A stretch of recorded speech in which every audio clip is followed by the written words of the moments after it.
Hello everybody, and welcome to today's video of 5 horror games that will scare you, hopefully. The games featured in this list are of my personal opinion, ones that I have played and have scared me nearly half to death at times. If you were scared by any of these games, then you should leave a like, but if none of them scared you whatsoever, you should still leave a like because you know you're a really nice person. These games are in no particular order, they are just 5 scary games, so please enjoy the video and hopefully by the end of this you will have a new game or two you want to try.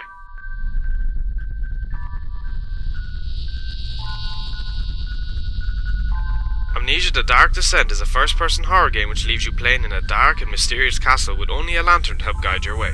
You will spend the game solving lots of puzzles and hiding from terrifying threats that literally will rip you apart when they get to you, along with this drive you insane. Keep out of the dark as much as you can in this game would be the only hint I'd give you.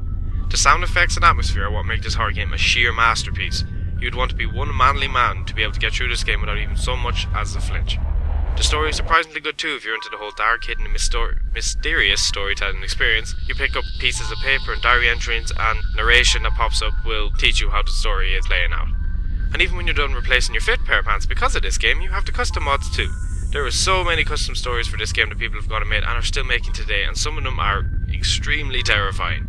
Along with this, there's a DLC, the fictional games released for the game too, if you're interested in getting that as well. It's usually quite cheap on Steam, and funny enough, it was free last month for a week or so, and I picked it up then, and hopefully a lot of other people picked it up too, because it really is a great game, and I highly recommend trying this out if you're really in the mood to be scared. At this stage, most people have heard of the infamous Slender Man from either the YouTube videos or the creepypastas, but most likely from the very famous games.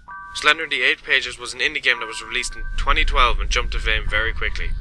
It is free to try and it has a simple objective: to walk around collecting 8 pages avoiding the Slender Man. As you collect each page, his movement becomes fast, you will see him appearing more, and I think my favourite thing about this small indie experience would have to be the fact that every time you collect a page, a new sound effect starts, like a drum or something else.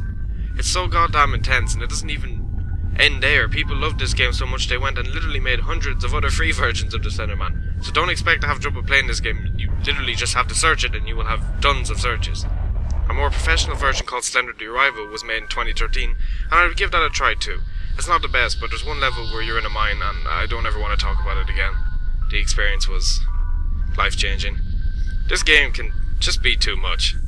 Not a lot of people will have heard of this game, but it has to be, if I did have a choice of my favourite horror game of all time, this game, The Suffering. This game is incredible. I love the story, I love the gameplay, I adore the scares, and I mean it, this game gave me so many nightmares as a kid. And yes, I shouldn't have been playing this as a child. You know, but haven't we all played games we're not supposed to? This is of course my personal opinion, but to be quick about it, you play as Tor, a man who just murdered his entire family, and you've been sent to prison.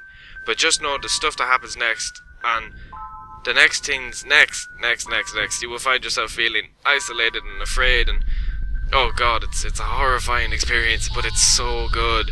The ambience throughout the game is phenomenal, and the creatures that this game puts against you are some of the scariest I have ever seen.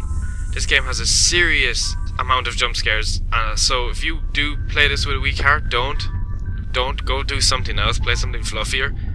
It's just no, don't play with a weak heart, just no. The graphics are outdated, but it's something you can look past if you want a good horror experience, and again, not all people would agree.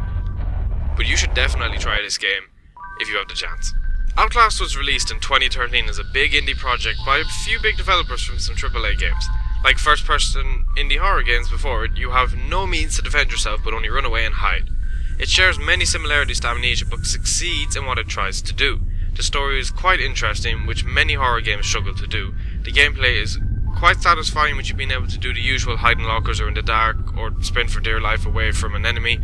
You can find documents which allow you to understand the story even more, like most horror games, and your only source of reliable light is a night vision mode that your camera has as you go throughout the game.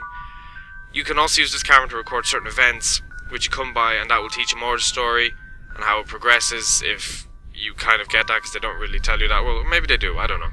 That's just, I did that myself. The game is long enough and there is a DLC for it, but I would highly recommend it if you want another terrifying experience. Outlast 2 was confirmed a couple of weeks ago. The teaser came out, so I'm quite pumped for that, and you should be too, so you should go play Outlast now before the second one comes out. The last game on this list is SCP Containment Breach. Now I will be honest with you, it takes a lot of man juice for me to play a horror game. I am a total coward in that perspective, and SCP was one of the rare cases I gave a shot at. I regretted it. I won't lie and say I am some sort of professional at this game or any of the games I've mentioned, and I am pretty sure I've only played this game like 4 times in total because this game hasn't got the best graphics or story, but what it excels in is atmosphere. You open and close doors in a randomly generated level where the one mechanic you need to focus on is blinking. If you blink and you're in proximity of the SCP creature, it will literally flash to you in like nanoseconds and break your neck, literally, on the spot, right there, you die. It's just scary because it stands there and just does nothing, and then out of nowhere, snap, you're dead on the ground from this little peanut dude.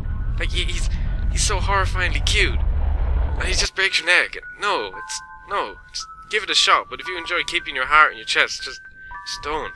Damn this game. So guys, hope you enjoyed my top 5 list, and if you love horror like I do, then give these games a shot. They are definitely worth the price they sell for, which, for some of them, is nothing. What's your favourite horror game? I would love to know. Thank you so much for giving this video a watch, and if you liked it, don't forget to thumbs up because, like all others, it helps me to know people like my videos and the way I do them, so thank you. And as always, thanks for watching.